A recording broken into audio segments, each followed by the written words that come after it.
హైదరాబాద్ లో మరో గంజాయి ముఠ గుట్టు రట్టయింది. బండ్లగూడ పిఎస్ పరిధిలో భారీగా గంజాయి పట్టుబడింది. 890 కిలోల గంజాయిని సీజ్ చేశారు. దీని విలువ 2.4 కోట్లు ఉంటుందని పోలీసులు చెబుతున్నారు. ఈ కేసులో ముగ్గురిని అరెస్ట్ చేశారు.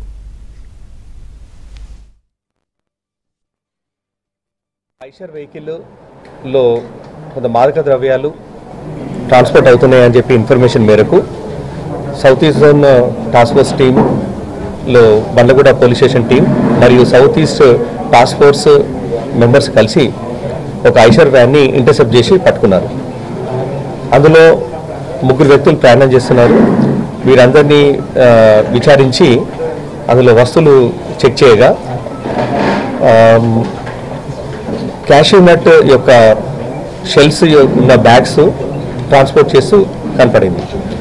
అది తరిచి చూడగా లోపల వెతికితే దాదాపు 900 కిలోల గాంజా అక్రమంగా రవాణా చేస్తూ అక్కడ దొరికారు. దీని విలువ దాదాపు 2,22,00,000 రూపాయలు.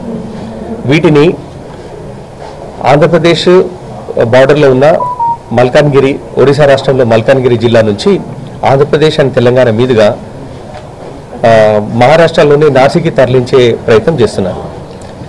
ఈ క్రమంలో మన వాళ్ళు వచ్చిన ఇన్ఫర్మేషన్ని ప్రాసెస్ చేసి ఎంతో చాకచక్యంగా ఈ బండిని ట్రాక్ చేసుకుంటూ బండ్లగూడ పరిధిలో ఓఎస్ ప్యాలెస్ ఫంక్షన్ హాల్ దగ్గర ఇంటర్సెప్ట్ చేసి పట్టుకున్నారు.